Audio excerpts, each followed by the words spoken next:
La bonne fée lui sourit. « Tu es un bon fils et un petit garçon très courageux, apprécia-t-elle. Je te souhaite bonne chance. » L'instant d'après, elle avait disparu. Charlie mit alors un morceau de pain dans sa poche, posa un baiser sur la joue de sa maman et partit sans se retourner vers ce jardin mystérieux. En fait, le jardin des fées se trouvait plus loin qu'il ne l'avait cru. Quand bien fatigué, il arriva finalement au pied de la montagne. Le soleil était déjà très haut dans le ciel. Assis à l'ombre d'un arbre pour se reposer un peu, il mangea son quignon de pain. Tout à coup, il entendit du bruit dans un épais buisson derrière lui. Écartant prudemment les branches, il vit qu'un corbeau y était demeuré accroché par la patte. « Attends, lui dit Charlie, je vais t'aider. » Prenant son canif dans sa poche, il coupa adroitement la branche et libéra le prisonnier. Celui-ci jeta au garçon un regard empli de reconnaissance. Puis, il tourna 3 fois autour de sa tête en croassant « Je ne l'oublierai jamais !» et disparut dans les feuillages. Charlie, rassasié, poursuivit alors son chemin. Bientôt, il arriva en vue d'une immense et sombre forêt. Les arbres y étaient tellement serrés qu'il n'y avait presque pas moyen d'y pénétrer. Le garçonnet se demandait de quel côté il devait aller lorsqu'un coq arriva en criant désespérément un renard à ses trousses. « Calme-toi, lui dit Charlie, je vais t'aider. » Et saisissant le volatile par le cou, il le cacha sous sa veste, attendant que le renard s'éloigne avant de le reposer par terre. Le coq lança au garçon un regard tout plein de reconnaissance. Puis il se dandina 3 fois autour de lui et lui lança « Je ne l'oublierai jamais !» avant de disparaître dans les fourrés. Satisfait, Charlie se remit en route et déboucha enfin dans une prairie. À peine y mettait-il les pieds qu'il y découvrit une grenouille menacée par un serpent. « Patience, tu recommanda Charlie, je vais t'aider. » Ramassant une pierre pointue, il visa la tête du serpent juste au moment où ce dernier s'apprêtait à bondir. « Je ne l'oublierai jamais !» coassa la grenouille soulagée et reconnaissante avant de disparaître dans l'herbe haute. Après quelques heures de marche, le garçon arriva au bord d'un fleuve. Que faire à présent? Il n'y avait ni pont, ni embarcation en vue, et Charlie ne savait pas nager. « Grimpe sur mon dos !» entendit-il soudain. « Je te transporterai jusqu'à l'autre rive !» C'était le coq qui arrivait à point nommé. Charlie traversa ainsi le fleuve sans encombre, puis il poursuivit sa route. Mais le sommet de la montagne ne se rapprochait toujours pas, bien au contraire. « Tu ferais mieux de t'épargner cette peine, » fit tout à coup une voix derrière lui. Charlie, en se retournant, vit un petit vieux qui le regardait d'un air hostile.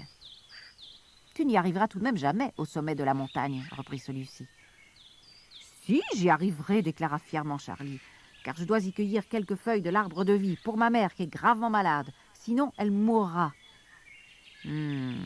Grommela alors le vieux. « Cela change tout. Le chemin pour y arriver traverse ma maison. Je vais te laisser passer, mais d'abord, il te faudra faire quelque chose pour moi. Vois-tu ce champ de blé? Tu devras le faucher, le battre, puis moudre le grain. Avec la farine, tu cuiras du pain. Appelle-moi quand tu auras fini. » Charlie, sans même hésiter, se mit courageusement au travail. Il lui fallut plusieurs semaines pour tout terminer. Il appela ensuite le vieux qui parut assez satisfait. « Très bien, conclut-il. Pour ta récompense, je te donne cette tabatière.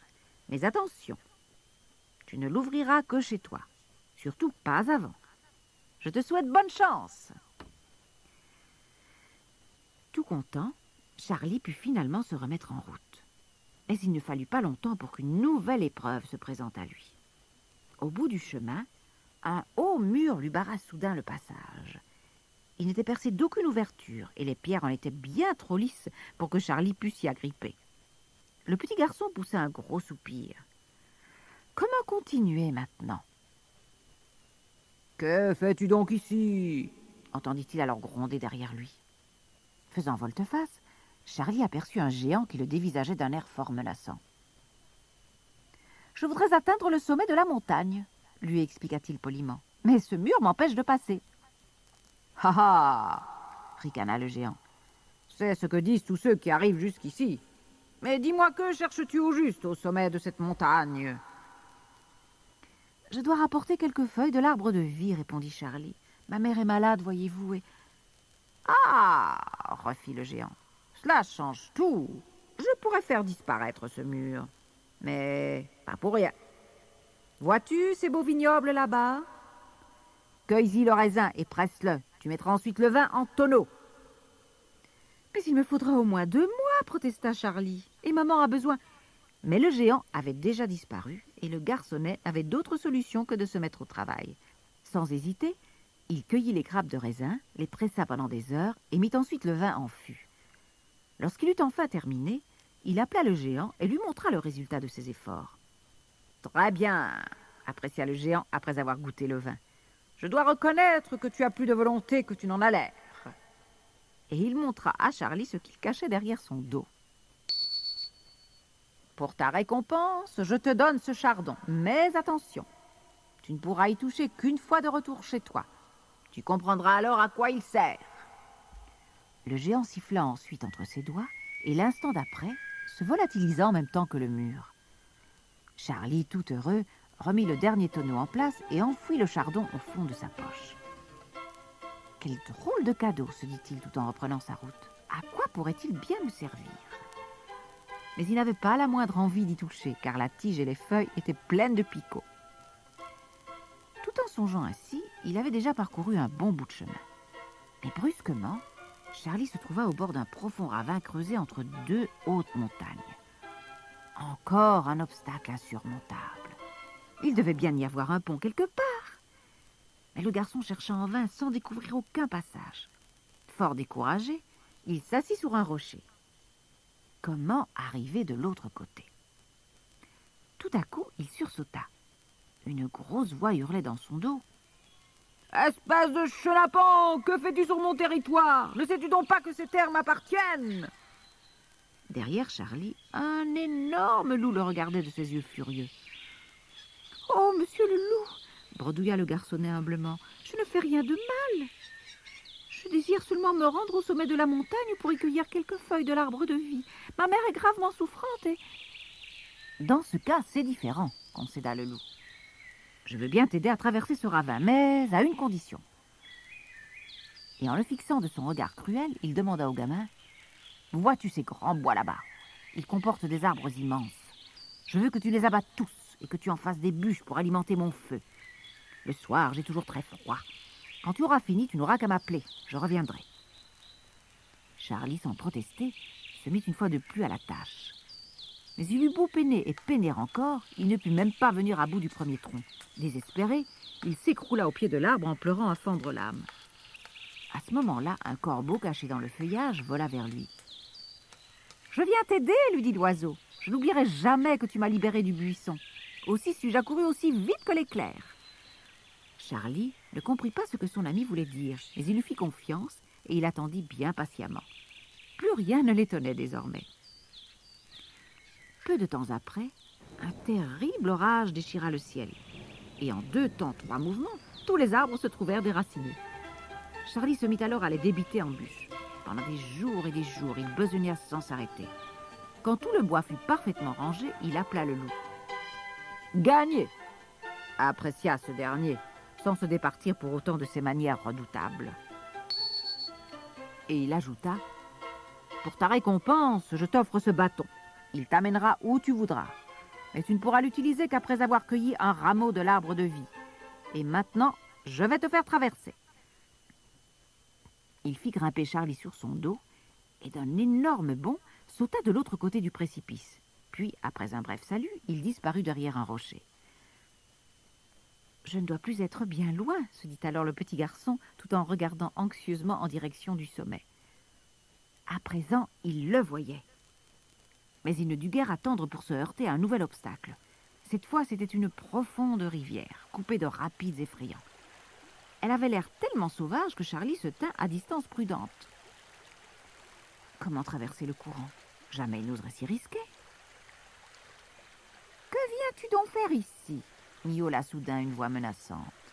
Charlie vit à ses côtés un énorme chat qui le regardait de ses grands yeux, verts comme 2 émeraudes. « Ne sais-tu pas que tu es chez moi ici ?» poursuivit l'animal. « Veuillez m'excuser, monsieur le chat, » murmura Charlie. « Je me rends au sommet de la montagne pour cueillir une branche de l'arbre de vie. car ma maman est fort malade et... » « Bon, dit le chat, cela change tout. Je suis prêt à t'aider pour autant que tu me rendes l'appareil. » Et le félin ferma les yeux jusqu'à ce que ceux-ci ne soient plus que deux étroites fentes brillantes. « As-tu vu ces truites dans la rivière ?» précisa-t-il. « Tu me les pêcheras toutes et tu les cuiras. Dès que tu auras terminé, appelle-moi. » Charlie se pencha immédiatement sur l'onde, mais malgré toutes ses tentatives, il ne parvint pas à attraper le moindre poisson. Pendant des heures, il essaya encore et encore, puis finalement, il y renonça. Désolé, il s'assit au bord de l'eau et fixa les truites, le regard vide. Il était pourtant si près du but. Peu à peu, de grosses larmes se mirent à rouler le long de ses joues. « Chacun son tour !» coassa alors une grenouille en sautant devant lui. C'était celle qu'il avait délivrée du serpent. « Je ne t'ai pas oublié !» claironna la grenouille. « Cette fois, à moi de t'aider !» Un bout, elle plongea dans la rivière et quelques secondes plus tard, remonta à la surface, une grosse truite entre les pattes. Elle procéda ainsi toute la journée, jusqu'à ce qu'il ne restât plus le moindre poisson dans l'eau. Charlie nettoya alors son butin et le fit cuire. Puis, il appela le chat. « Excellent !» s'exclama celui-ci tout en goûtant quelques poissons. « Honnêtement, je ne croyais pas que tu y arriverais. »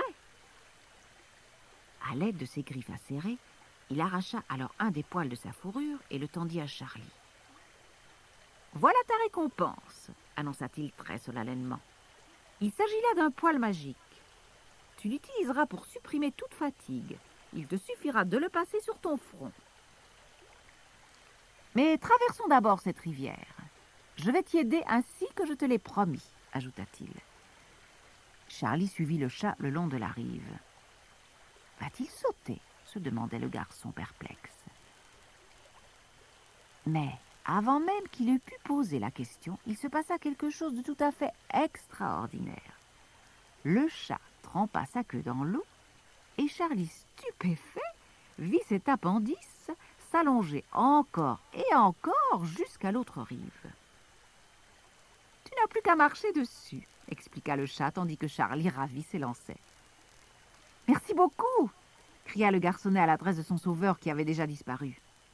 « Et si j'utilisais tout de suite ce poil ?» décida-t-il, sentant peser sur ses épaules le poids de la fatigue accumulée durant le voyage. Sortant le poil magique de sa poche, il le frotta contre son front. Tout de suite, il se sentit en pleine forme. On eût dit qu'il commençait à peine son périple. « Voilà un cadeau utile !» s'exclama Charlie, ravi en reprenant une fois de plus sa route. « Sûrement plus utile en tout cas que la tabatière ou le chardon. » Mais le garçonnet se trompait, comme il allait bientôt le découvrir. Entre-temps, il avait déjà entrepris d'escalader la dernière et abrupte portion du flanc de montagne, et finalement, il atteignit sans autre incident le sommet tant convoité. « Voilà certainement l'entrée du jardin des fées !» se réjouit-il. Il poussa une petite barrière, tout en espérant trouver rapidement l'arbre de vie. Devant lui s'étendait à perte de vue un immense jardin. Des fleurs et des plantes multicolores y poussaient à foison, en y répandant de multiples parfums. Mais sans s'attarder, Charlie regarda anxieusement autour de lui. Où devait-il le rechercher, ce fameux arbre de vie miraculeux? Il y avait une multitude de plantations dans ce magnifique jardin, et il ne savait pas du tout à quoi il pouvait ressembler. Lentement, le garçon fit quelques pas indécis.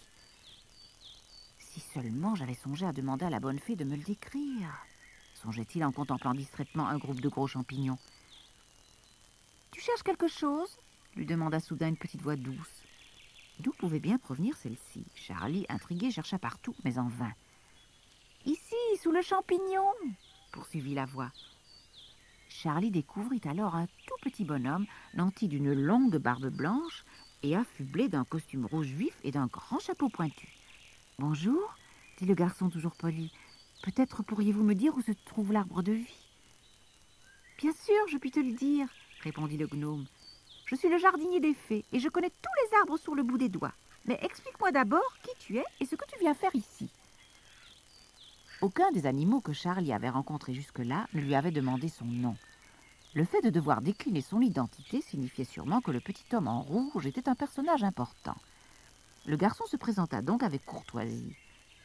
« Mon nom est Charlie, monsieur. La bonne fée m'a envoyé chez vous et... »« Bien, bien, interrompit le petit bonhomme. Si c'est la bonne fée qui t'envoie, je ne te demande rien de plus. »« Mais je veux tout vous expliquer, insista le gamin. Ce n'est un secret pour personne. Ma mère est gravement malade. Et si je ne lui apporte pas quelques feuilles de l'arbre de vie, elle mourra sans aucun doute. C'est la raison pour laquelle je suis venue jusqu'ici. » Le minuscule jardinier le regarda alors avec sympathie.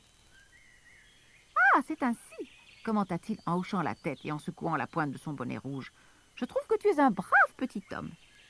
Mais ne perdons pas notre temps en bavardages inutiles. Je vais te montrer l'arbre de vie. » Ce disant, le bonhomme s'élança sur ses courtes jambes. Charlie devait faire attention de ne pas marcher sur lui car il était vraiment minuscule. De temps en temps, il le perdait d'ailleurs de vue et il lui fallait alors le rechercher entre les plantes. Enfin, tous deux arrivèrent près d'un arbre isolé. « Nous y sommes !» annonça le gnome. « Regarde, gamin, le voilà notre arbre de vie. Ce ne fut certes pas facile pour toi d'y arriver, mais tu as enfin réussi. » Charlie était incapable de prononcer un seul mot. En fait, il était presque déçu. Pas d'avoir trouvé cet arbre de vie, bien sûr, mais parce que sans savoir pourquoi, il avait cru que cet arbre serait différent des autres. Plus grand, plus beau, avec des feuilles en or ou des fleurs en diamant. Il ne savait pas exactement. Or, cet arbre-ci n'avait rien de particulier, en dehors du fait d'être isolé et apparemment unique au monde. Quoi qu'il en fût, l'important était de guérir sa maman.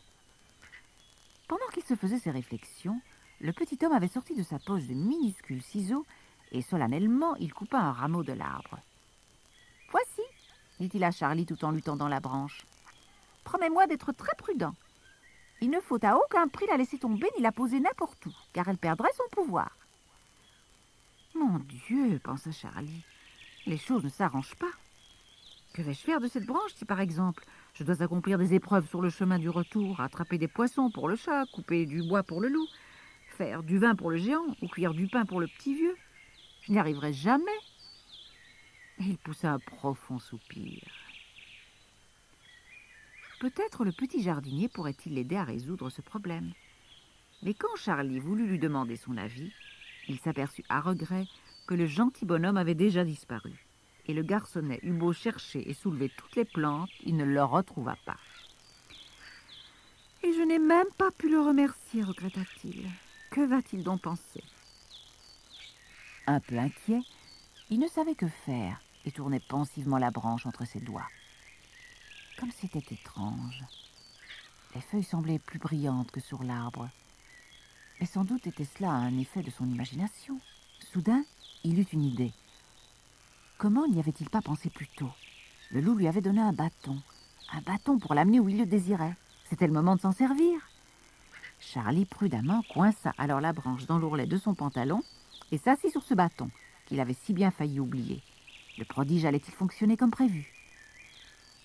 « Je voudrais que tu me ramènes chez moi, cher bâton, » lui demanda Charlie, dont la petite voix tremblait sous l'effet de l'émotion. En un instant, le garçon se sentit transporté dans les airs. Très loin, au-dessous de lui, il vit défiler les monts, les bois, les cours d'eau et les prairies qu'il avait traversées à l'aller. De ses deux mains, il s'agrippait au bout de bois et ses cheveux volaient au vent. « Cette branche morte saura-t-elle vraiment où j'habite ?» s'interrogeait-il sceptique. Mais il n'avait pas de raison de se tracasser. En un rien de temps, le décor qu'il survolait lui parut de plus en plus familier. Et là, sous lui, au pied de la montagne, il reconnut bientôt la petite maison où il vivait avec sa maman. Le bâton se mit à ralentir, et après un virage tout en souplesse, il atterrit juste devant la porte du petit logis. Vivement, Charlie sauta sur le sol et faillit même trébucher tant il était pressé de retrouver sa mère. Celle-ci était toujours là, dans l'exacte position où il l'avait laissée en partant. Elle était encore aussi pâle, et autour de ses yeux fermés, son pauvre visage semblait effroyablement maigre. « Maman, » murmura le petit garçon, « maman, je suis là. Un peu de patience et tu te sentiras bientôt mieux. » Il sortit alors la branche de sa cachette, en cueillit quelques feuilles et pressa celles-ci au-dessus de la bouche desséchée de sa mère. Les gouttes limpides qu'il parvint à en extraire coulèrent doucement entre les lèvres de la malade. Charlie retenait sa respiration. Allait-il réussir? Soudain, les paupières de la femme se mirent à battre imperceptiblement et elle ouvrit les yeux et regarda tendrement son fils. « Mon chéri, s'exclama-t-elle, comme j'ai bien dormi. » Charlie, fou de joie, entoura le cou de sa mère de ses 2 petits bras et s'écria « Oh, que c'est bon de sentir que tu vas mieux, maman !» Sa mère, maintenant, était assise dans son lit. Un peu de couleur y apparaissait sur ses joues et elle contemplait son petit garçon tout en souriant. « Oh, comme tu es devenu grand !» s'étonna-t-elle soudain. « Tu n'as pas pu pousser ainsi en une seule journée ?» Elle ne savait pas naturellement que Charlie avait entrepris pour la sauver un voyage de plusieurs mois et que pendant tout ce temps, elle avait dormi. À l'instant où Charlie s'apprêtait à tout lui raconter, la bonne fée apparut. « Te voilà juste à temps, dit-elle de sa voix douce au garçon en lui caressant les cheveux. Puis, elle s'assit au bord du lit. « Vous avez un fils dont vous pouvez être fière, expliqua-t-elle à la malade, car vous lui devez la vie. » La mère de Charlie regardait la belle dame sans comprendre. « Je lui dois la vie ?» répéta-t-elle. « Ai-je donc été tellement malade ?» Il était clair qu'elle ne se souvenait plus de rien. La bonne fée fit alors un signe de tête affirmatif. « Certainement, dit-elle. Je vais maintenant vous raconter les exploits qu'il a réalisés pour que vous puissiez guérir. » Et la bonne fée gentiment relata toutes les aventures que Charlie avait vécues et vanta le courage dont il avait chaque fois fait preuve. Un peu gêné, le garçonnet rougissait tandis que sa mère parvenait difficilement à en croire ses oreilles. « Montre-nous à présent ce que tu as rapporté, ordonna ensuite la fée. Tu n'as point reçu ces cadeaux pour ne rien en faire. » Charlie sortit d'abord de sa poche la tabatière du vieil homme. Après l'avoir ouverte, il découvrit qu'elle ne contenait pas du tabac comme il l'avait cru. Des dizaines de minuscules bonshommes en sortirent, équipés de divers outils. Il y avait là des menuisiers, des peintres et des maçons. Une fois jaillis de leur abri, ils se mirent au travail et sous les yeux stupéfaits de Charlie et de sa mère, ils transformèrent en un clin d'œil leur humble maisonnette en une superbe demeure. Puis ils s'attaquèrent au jardin et il ne fallut guère de temps pour que de merveilleux parterres s'y étalent entre de somptueuses pelouses verdoyantes. Quand ils eurent terminé, les petits hommes retournèrent dans la tabatière dont le couvercle se referma tout seul sur eux. « Et voilà !» conclut simplement la bonne fée qui avait surveillé toutes ces opérations en riant. « C'est déjà mieux ainsi, n'est-ce pas? Et si vous souhaitez autre chose, il vous suffira de toucher le chardon que le géant a donné à Charlie. Votre vœu sera immédiatement exaucé. Quant au poil du chat, il vous aidera à rester toujours en bonne santé, tandis que le bâton du loup vous transportera là où vous voulez. » À ces mots, la bonne fée disparut aussi vite qu'elle était venue. La maman de Charlie, incrédule, croyait vivre un rêve. « C'est une splendeur !» s'exclama-t-elle. « Je voudrais tout voir de près. Quel dommage de porter ma vieille chemise de nuit qui va détonner furieusement parmi ces merveilles. »« Nous allons y remédier !» annonça joyeusement Charlie. Et sortant le chardon de sa poche, il le toucha en souhaitant pour sa maman de beaux vêtements neufs. Se précipitant ensuite vers l'armoire, il y découvrit en effet une série de robes plus magnifiques les unes que les autres. « Cette belle cuisine me donne faim !» déclara alors la maman de Charlie qui visitait son nouveau logis. « À moi aussi !» renchérit Charlie. Il lui suffit de toucher une fois encore le chardon en souhaitant un bon repas chaud pour qu'un véritable festin soit aussitôt disposé sur la table. Charlie et sa maman se régalèrent avec gourmandise. Il y avait si longtemps qu'ils n'avaient plus mangé ni l'un ni l'autre. À partir de ce jour, ils ne furent plus jamais privés de rien. Mais le petit garçon n'abusa jamais de ses présents. Ce n'était pas dans sa nature. Durant toute sa vie, il continua de travailler comme auparavant. Et une fois devenu grand, il ne recourut au chardon ou ne s'adressa aux petits ouvriers de la tabatière que pour les tâches vraiment difficiles. Aucun de ces cadeaux enchantés ne valait son amour filial, ni son courage et sa volonté. Ce sont ces derniers, bien plus encore que les interventions magiques, qui lui avaient permis de sauver la vie de sa chère maman. Et ces derniers qui les firent tous deux bénéficier d'une vie large, autant que confortable, où leur mutuelle tendresse n'était certes pas le moindre des bonheurs dont ils jouissaient. Plus forte que tous les obstacles, plus puissante que les animaux fantastiques, plus active que les petits ouvriers de la tabatière, elle avait triomphé de la mort et mérité de s'épanouir enfin dans un cadre digne d'elle. La belle Sina et l'ombre de Maloua. Sur une petite île située en plein milieu de l'océan Pacifique, vivait jadis un jeune homme fort séduisant qui s'appelait Maloua. Aucun habitant de l'île ne pouvait rivaliser avec lui. Il avait de grands yeux noirs, de magnifiques cheveux bouclés et un véritable corps d'athlète. Ses deux sœurs, Sinaluna et Sinateva, étaient très fières de lui et elles l'aimaient beaucoup car, pour ne rien gâcher, Maloua était aussi particulièrement gentil. La seule chose qui les inquiétait était le peu d'entrain dont leur frère faisait preuve lorsqu'elle lui parlait mariage. Chaque fois qu'elle soulevait cette question, le jeune homme haussait les épaules. « J'ai bien le temps, » rétorquait-il d'un air insouciant. « Ne sommes-nous donc pas heureux ici tous les trois ?» Mais un jour, Sinaluna et Sinateva entendirent parler d'une jeune fille d'une très grande beauté qui vivait sur une île proche. Tous les garçons du voisinage en étaient désespérément amoureux et aspiraient à obtenir sa main. Mais la jeune fille repoussait toutes les demandes en mariage car elle ne trouvait aucun de ses soupirants assez beau. Cette jeune fille ferait une épouse idéale pour notre Maloua si elle est aussi belle qu'on le prétend partout, se dirent les sœurs du jeune homme. Et elles attendirent en trépignant d'impatience qu'il revienne de la pêche pour pouvoir lui parler de la perle rare. « Nous t'avons trouvé une épouse, Maloua !» lui annoncèrent-elles fièrement dès qu'elles le virent. « Son nom est Sina. Elle est plus belle que le soleil et toutes les étoiles réunies, et ne veut épouser qu'un jeune homme aussi superbe qu'elle. » Comme toujours, Maloua les écoutait d'une oreille distraite. Il avait déposé ses poissons à l'ombre et cherchait le plus gros d'entre eux pour le repas. « Maloua, tu n'écoutes pas !» protesta soudain Sinateva d'un ton indigné. « Cette jeune fille refuse toutes les demandes en mariage. Je suis sûr que c'est toi qu'elle attend. »« Dans ce cas, elle attendra encore longtemps, » s'esclaffa Maloua. « Je ne comprends d'ailleurs pas pourquoi vous êtes si pressé.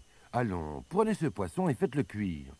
Notre dîner est bien plus important que ces discussions ridicules au sujet d'un éventuel mariage. » Et sans plus se soucier de ses sœurs, le jeune homme s'éloigna de la maison en sifflotant. Sinateva frappa du pied de colère, mais Sinaluna posa sur l'épaule de sa sœur une main apaisante. « Ne sois pas si furieuse, lui glissa-t-elle doucement.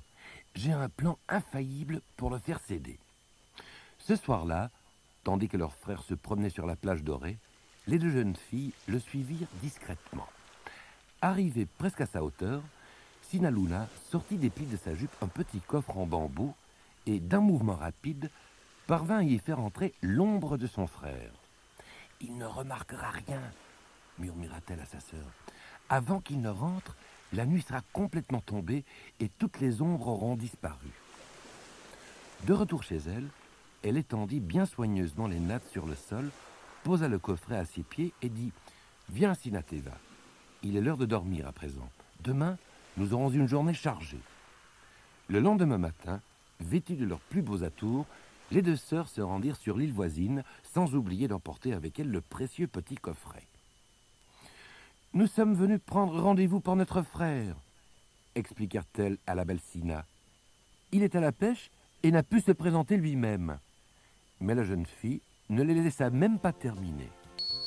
En fait, elle ignorait qu'elle se trouvait en présence des deux sœurs de Maloua, le très beau jeune homme dont elle avait si souvent entendu parler, et le seul, en fait, qu'elle était prête à épouser. « Votre frère ne m'intéresse pas, » leur lança-t-elle dédaigneusement. « Veuillez, je vous prie, ne pas me faire perdre mon temps en de vains bavardages. » Les deux jeunes filles échangèrent un regard outré. « Nous n'avons point l'habitude d'être traités de cette façon, » s'écria Sinaluna, indignée. « Sur notre île à nous, les autres sont mieux reçus que cela. »« Mais vous n'êtes pas mes invités, » répliqua l'orgueilleuse Sina. « Du moins, il ne me semble point vous avoir dit de venir, alors laissez-moi tranquille. » Et sur ces mots, la jeune fille tourna les talons et disparut en direction de la plage. Après un instant d'hésitation, les deux sœurs décidèrent de la suivre. Pourquoi Sina ne les avait-elle pas laissées parler?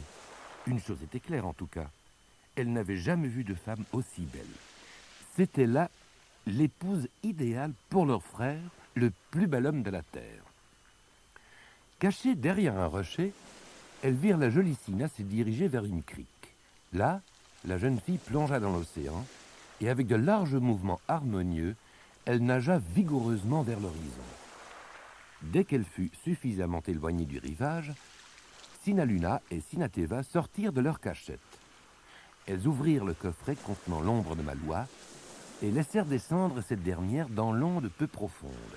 Puis, elles regagnèrent leur abri pour y observer la réaction de Sina. Elles n'eurent pas bien longtemps à attendre, car cette dernière sortait de l'eau, fendant les vagues de ses longues jambes. « On dirait une déesse marine », souffla Sinaluna, subjuguée par la beauté de la jeune fille, qui secouait gracieusement ses longs cheveux en faisant volter autour d'elle 1000 gouttelettes scintillantes. Cependant, Sina venait d'atteindre l'endroit où les deux sœurs avaient laissé tomber dans l'océan l'ombre de Maloua. La forme noire de celle-ci se découpait très nettement au fond de l'eau claire. « Mais c'est l'ombre de l'homme que je vais épouser !» s'écria Sina. « Où est-il » Regardant éperdument autour d'elle, elle ne vit évidemment personne. Les deux sœurs étaient bien camouflées derrière le rocher et la plage semblait vide et désolée. Seuls les flots murmuraient sans relâche un paisible chant d'amour. Sina réunit alors les mains encornées devant sa bouche et cria à la ronde « Ouh! À qui appartient cette ombre? Je n'épouserai nul autre que son propriétaire. » Aussitôt, des quatre coins de l'île, des dizaines de jeunes hommes accoururent sur la plage dans l'espoir insensé de faire passer cette ombre pour la leur. Sina, prudente, les fit venir un à un pour les examiner, mais aucun n'était aussi parfait que l'ombre inconnue. « Cela lui apprendra à se montrer prétentieuse, » siffla Sinateva entre ses dents. « Elle nous a gravement offensés, cette pain bêche. » Et, n'ayant pas encore digéré l'injure subie, elle appela à haute voix. « Maloua, Maloua, petit frère, nous n'avions voulu que ton bonheur, mais nous avons été vilainement chassés. Viens! Si tu étais ici, à la place de ton ombre, tu nous aurais déjà vengés. » En entendant ces paroles, la belle Sina demeura paralysée de stupeur. Elle avait parfaitement compris chacun des mots de Sinateva et se rendait compte qu'elle avait commis une erreur vraiment irréparable. « Cette ombre est donc celle de Maloua, le seul homme que je souhaitais épouser, » gémit-elle. « Et ces deux jeunes filles que je n'ai pas voulu écouter sont ses sœurs. Je les ai profondément blessées en leur refusant l'entrée de ma maison. Comment pourrais-je jamais réparer une telle faute ?» Mais nul ne lui répondit. Les pauvres prétendants, déçus, s'en retournèrent d'où ils étaient venus, et la belle Sina contempla longtemps avec désespoir leur silhouette qui s'éloignait. « Il ne me reste plus personne à aimer désormais, » songea-t-elle avec effroi, et elle éclata en sanglots. Entre-temps, la nuit était tombée. Les étoiles s'étaient mises à scintiller dans le ciel d'un noir d'encre, et même la lune glaciale semblait faire des reproches à la vaniteuse jeune fille. « Seule, toujours seule !» sifflaient les feuilles des palmiers qui se balançaient dans le vent. La pauvre Sina fut parcourue d'un long frisson. Même l'ombre au fond de l'eau avait disparu. « Me pardonnerez-vous jamais ?» supplia-t-elle en direction des rochers, où elle supposait que les deux jeunes filles étaient toujours postées. « S'il vous plaît, je ne pouvais pas savoir. » Mais elle n'obtint aucune réponse. Seul, dans le lointain, le cri solitaire d'un oiseau de nuit fit écho à sa voix.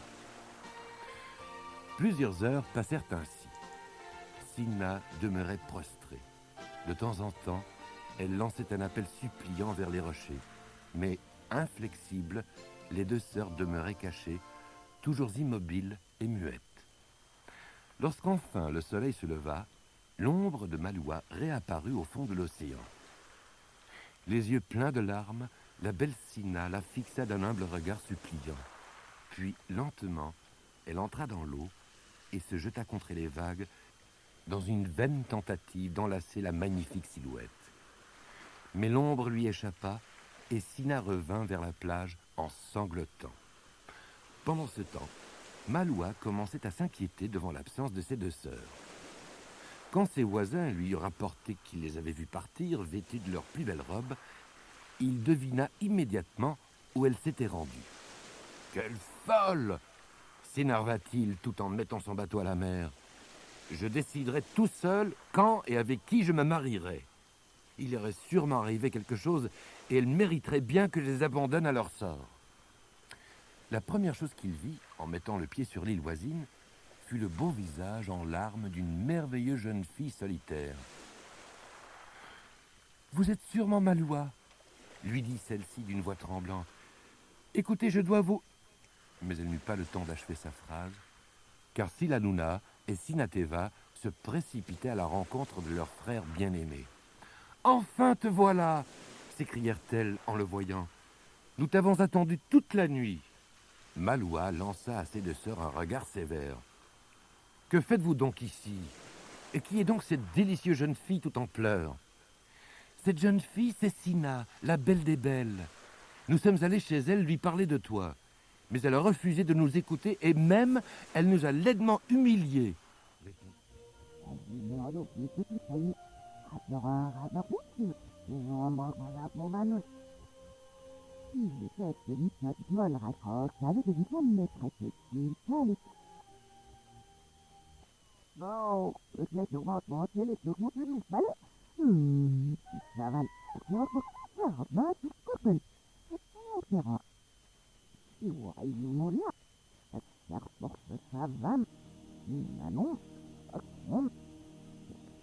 Mais Maloua, imperturbable, continuait à ramer sans même tourner la tête vers la pitoyable poursuivante.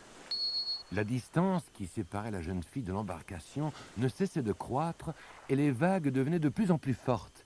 Bientôt Sina, épuisée, coulerait à pic. Finalement, Sinaluna eut pitié la malheureuse, si cruellement punie de sa vanité. « Ralentis, Maloua !» hurla-t-elle à son frère. « Sina va se noyer !» Mais Maloua, indifférent, ne daigna même pas répondre. « Maloua, petit frère, tu ne voudrais tout de même pas avoir sa mort sur la conscience ?» insista Sinateva. « Je crois qu'elle regrette vraiment sa faute. Pour nous, nous sommes prêts à pardonner. Allez, arrête! Ne fais pas la mauvaise tête !» Maloua finit par céder. Et tandis que son frêle bateau était dangereusement ballotté par les vagues, ils attendirent la jeune fille. Au bord de l'épuisement, et n'osant encore croire à son bonheur, la belle Sina s'agrippa de ses deux mains au bord de l'embarcation en fixant d'un air éperdu l'homme de ses rêves. Le plus profond silence régnait sur l'océan. On eût dit que tout attendait. Finalement, Maloua tendit la main vers la jeune fille et la tira vers lui en souriant. À l'instant même, dans une petite crique perdue au beau milieu de l'océan Pacifique, une ombre s'effaça au fond de l'eau et le soleil fit briller à sa place des milliers de galets et de coquillages multicolores.